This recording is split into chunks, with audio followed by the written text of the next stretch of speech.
Halo teman-teman, selamat Paskah, selamat merayakan Hari Kebangkitan Kristus. Paskah kali ini memang agak beda ya.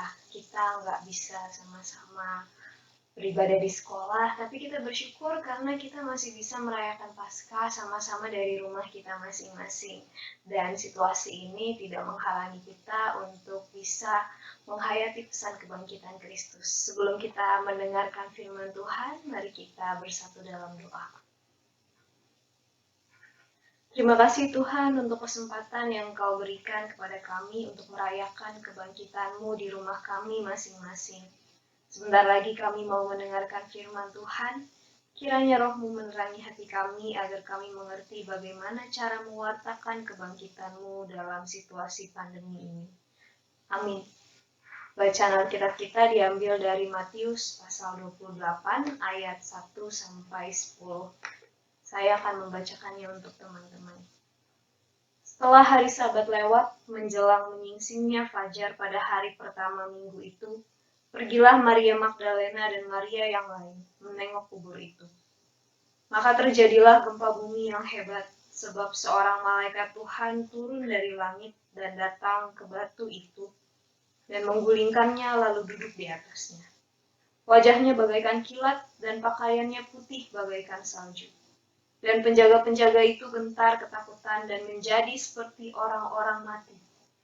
Akan tetapi malaikat itu berkata kepada perempuan-perempuan itu, "Janganlah kamu takut, sebab aku tahu kamu mencari Yesus yang disalibkan itu. Ia tidak ada di sini, sebab ia telah bangkit sama seperti yang telah dikatakannya. Mari, lihatlah tempat ia berbaring. Dan segeralah pergi dan katakanlah kepada murid-muridnya bahwa ia telah bangkit dari antara orang mati. Ia mendahului kamu ke Galilea. Di sana kamu akan melihat dia. Sesungguhnya aku telah mengatakannya kepadamu."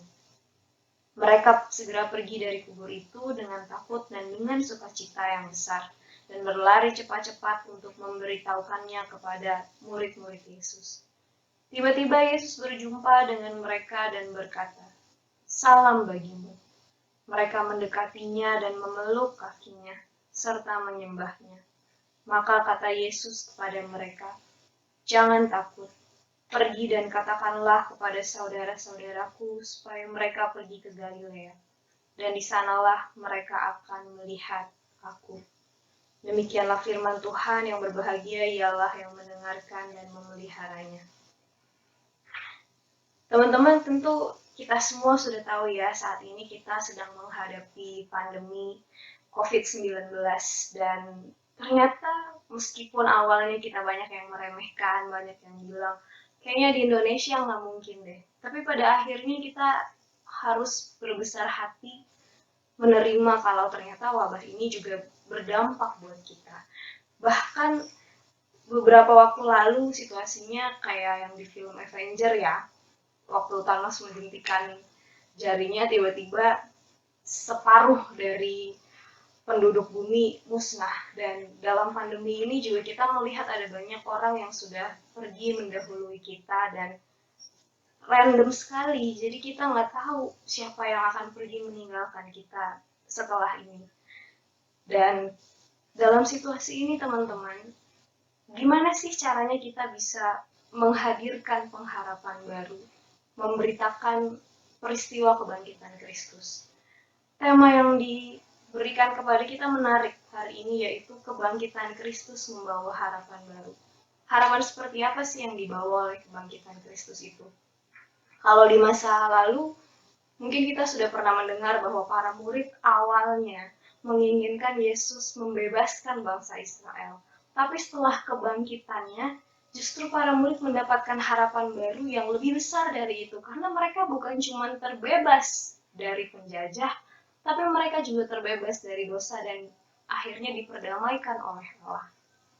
Nah, teman-teman, kalau di dalam situasi kita sekarang ini, seperti apa sih caranya menghadirkan pengharapan baru dan mewartakan kebangkitan Kristus?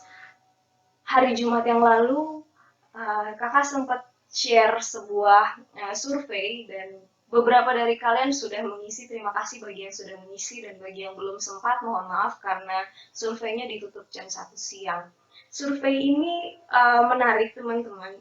Ini berisi sebuah pertanyaan, yaitu kehidupan seperti apa sih yang diharapkan setelah pandemi ini berakhir. Jadi kalau misalnya teman-teman mau berharap, seperti apa kehidupan yang kalian inginkan setelah pandemi ini? Dan ada 5 pilihan yang disediakan. Yang pertama itu orang-orang menjadi makin sayang sama keluarga. Kemudian yang kedua, tempat wisata makin banyak. Lalu kesejahteraan ekonomi meningkat. Keempat, teknologi kesehatan semakin maju. Dan yang kelima, makin banyak orang yang cinta lingkungan. Ada 155 anak yang berhasil memasukkan voting mereka, jawaban mereka, dan kita lihat sama-sama hasilnya ya.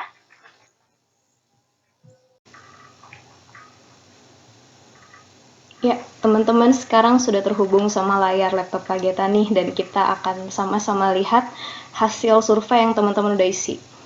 Dan ternyata dari 155 anak yang mengisi survei yang kemarin di-share hari Jumat, dengan pertanyaan kalau wabah ini selesai, kehidupan seperti apa yang kalian inginkan atau harapkan. Ada 48 anak yang memilih agar di kehidupan yang akan datang orang-orang jadi semakin sayang sama keluarga.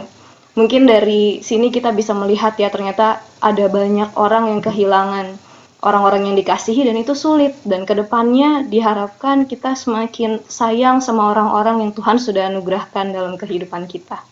Dan ada satu anak yang memilih supaya tempat wisata jadi makin banyak. Kayaknya satu anak ini hobi jalan-jalan nih ya, dan bagus juga kalau ternyata habis ini kita punya lebih banyak destinasi wisata untuk kita datangi. Lalu ada 17 anak yang memilih supaya kesejahteraan ekonomi meningkat, dan ini penting juga teman-teman, karena dampak dari COVID-19 ini ada banyak yang jadi akhirnya mengalami kesulitan ekonomi, dan diharapkan di kehidupan berikutnya tentu kita bisa membangun sama-sama lagi hidup kita ya. Dan ada 32 anak yang memilih supaya teknologi kesehatan jadi semakin maju. Ini juga luar biasa nih kalau misalnya teman-teman di kedepannya mau jadi dokter atau tenaga medis. Kak Geta sangat mendukung supaya kalian bisa menemukan inovasi-inovasi baru dalam teknologi kesehatan. Dan ada 57 anak yang memilih agar di kehidupan selanjutnya teman-teman dan kita semua bisa makin cinta sama lingkungan. Dan dari 57 yang memilih ini kita jadi sadar ya bahwa ternyata memang kita membutuhkan kesadaran untuk semakin cinta sama lingkungan. Karena wabah ini terjadi harus diakuin karena lingkungan kita udah mulai nggak balance. Dan kalau kita mau perhatikan juga, ada beberapa berita yang bilang bahwa ketika kita ada di rumah aja, bumi kita nih jadi semakin sehat, polusi udara makin berkurang, lapisan ozon juga yang tadinya bolong jadi mulai tertutup, dan bahkan baru-baru ini katanya pegunungan Himalaya yang udah 30 tahun terakhir itu nggak kelihatan dari India, sekarang mulai kelihatan karena udara mulai jernih lagi. Dan di sini teman-teman, terima kasih buat yang sudah mengisi. Mari kita sama-sama juga mengharapkan kehidupan yang lebih baik, dan bukan hanya mengharapkannya, kita mengupayakannya. Lalu gimana sih cara mengupayakannya? Dari bacaan kita bisa belajar sama-sama. Teman-teman, dari bacaan kita hari ini kita bisa melihat ya, bahwa meskipun peristiwa kebangkitan itu peristiwa yang luar biasa, tapi cara peristiwa itu menghadirkan pengharapan baru di dalam diri para murid itu bukan cara yang bombastis. Karena kalau kita baca tadi, meskipun di ayat 2 ada gempa yang dahsyat yang mendahului pemberitaan itu, tapi tidak dari gempa itu Maria Magdalena dan Maria yang lain itu tahu kalau Yesus sudah bangkit. Mereka tahu kalau Yesus sudah bangkit ketika malaikat memberitahukannya kepada mereka. Dan bukan hanya sampai situ, tapi Yesus sendiri juga menjumpai mereka ketika mereka sedang ada dalam perjalanan untuk kembali dan menjumpai para murid yang lain. Nah, di dalam perjumpaan inilah baru mereka benar-benar yakin bahwa Yesus sudah bangkit, bahkan mereka juga sampai memeluk kakinya. Dan ternyata bukan hanya sampai situ saja, tapi Yesus juga meminta mereka untuk pergi ke Galilea supaya dia bisa menjumpai mereka di sana. Dari peristiwa-peristiwa ini teman-teman, kita bisa melihat kalau pemberitaan tentang kebangkitan itu bukan sekali wow, tapi pelan-pelan, karena memang peristiwa kematian dan kebangkitan Yesus itu kan bukan sesuatu yang gampang diterima. Dan oleh karena itu, cara ngasih tahu bahwa Yesus sudah bangkit juga harus pelan-pelan. Dan Yesus bersedia memberitakan kebangkitannya dengan cara pelan-pelan seperti itu, supaya para murid memahaminya dan mereka punya keberanian untuk mewartakan kebangkitannya. Nah, kalau dalam situasi ini, apa yang bisa kita pelajari dari sini? Kita bisa belajar bahwa ternyata ketika kita mau mewartakan kebangkitan Kristus dan memberikan juga pengharapan yang baru di tengah pandemi ini, kita nggak perlu melakukan sesuatu yang sekali wow.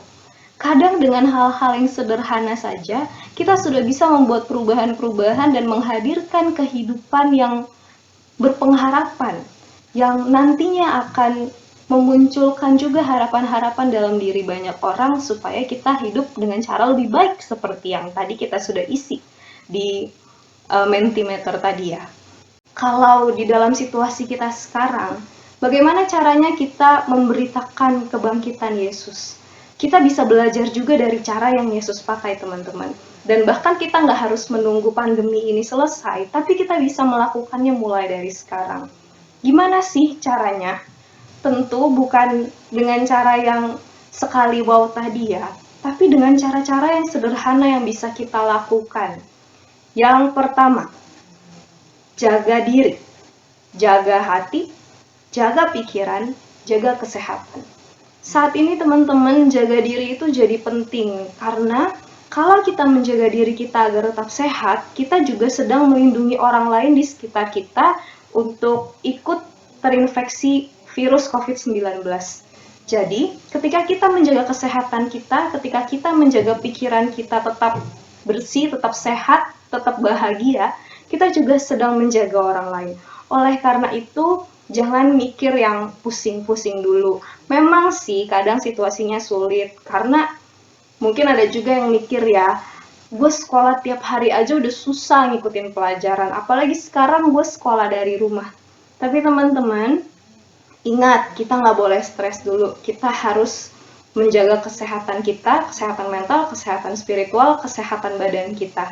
Jadi, mari kita sama-sama mengupayakan hal-hal positif dan mengupayakan agar kita hidup bahagia. Dan jangan pernah ragu untuk berdoa. Kalau teman-teman mulai galau, mulai sedih, mulai cemas, jangan lupa Tuhan Yesus selalu mau mendengarkan doa kita. Oleh karena itu, feel free untuk datang kepada Tuhan dan menceritakan semua kegalauan kita, supaya kita juga bisa mendapatkan penghiburan dari Tuhan. Nah, yang kedua, sebarkan energi positif. Harus diakui ya teman-teman, memang kalau di rumah aja itu nggak selamanya menyenangkan. Kalau dulu kita masih boleh keluar, pas kita lagi pusing di rumah, pas kita lagi berantem sama kakak atau adik atau mama atau papa, kita bisa cabut. Bukan kabur ya, paling main sebentar terus balik lagi gitu, nggak boleh kabur dari rumah. Nah, kalau sekarang main keluar sebentar juga nggak boleh. Oleh karena itu teman-teman, penting untuk menghadirkan suasana yang nyaman di rumah kita. Nih, buat teman-teman yang sekarang lagi sama papa mama atau sama adik kakaknya, coba ajak mereka untuk dengarkan pesan penting ini. Setiap orang di rumah bertanggung jawab untuk menjaga kenyamanan buat setiap orang di sana juga.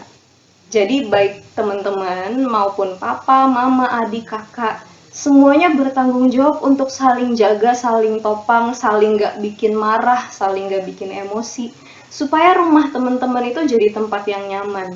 Dan dengan demikian, teman-teman bisa tetap sehat sama-sama.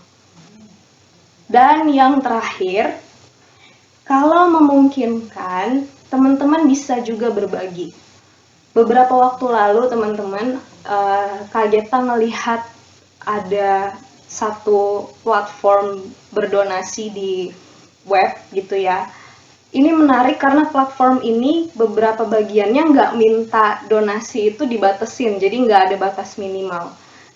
Dan ternyata ada juga loh anak-anak yang mendonasikan hasil tabungan mereka. Mungkin nggak banyak, ada yang nggak sampai 50.000, tapi dari situ mereka bisa membantu. Bahkan si Rachel Venia ya, katanya bisa mengumpulkan 5 miliar, dan waktu dia lihat donasi-donasinya ada yang cuman nggak sampai 10.000, nggak sampai 50.000, tapi dari situ bisa kekumpul 5 miliar, dan dari situ juga dia bisa menolong banyak orang. Kita sama-sama bisa menolong banyak orang. Dan kalau misalnya kita nggak punya uang, kita juga bisa membagikan hal-hal yang lain juga. Ada seorang anak umur 9 tahun yang membagikan hasil gambarnya untuk dijadikan poster pencegahan COVID-19. Nah, dari sini kita bisa melihat bahwa kita mungkin bisa pakai apa yang ada. Tentu dengan segala batasan ya teman-teman. Maksudnya jangan keluar juga, jangan terus bikin kerumunan. Tapi dari apa yang kita bisa lakukan, kita bisa menolong juga orang-orang yang lain untuk semakin baik hidupnya. Dan pada akhirnya situasi wabah ini jadi berakhir juga. Nah, dalam situasi ini, itu cara yang bisa kita lakukan untuk bisa mewartakan kebangkitan Kristus dan membawa harapan baru. Ingat teman-teman, bahwa segala sesuatu yang menghadirkan harapan baru itu tidak melulu dilakukan dengan cara yang bombastis, dengan cara yang menggemparkan, tapi juga bisa dihadirkan dengan cara-cara yang sederhana. Sebagaimana Yesus juga mewartakan kebangkitannya dengan cara yang sederhana, tapi konsisten dan terus-menerus. Dari sini, mari kita sama-sama mewartakan kebangkitan Kristus dengan cara-cara yang bisa kita lakukan juga. Tidak harus yang hebat-hebat, tapi harus konsisten. Oleh karena itu, selamat mewartakan kebangkitan Kristus dari tempat kita masing-masing. Kiranya Tuhan memberkati kita semua. Amin.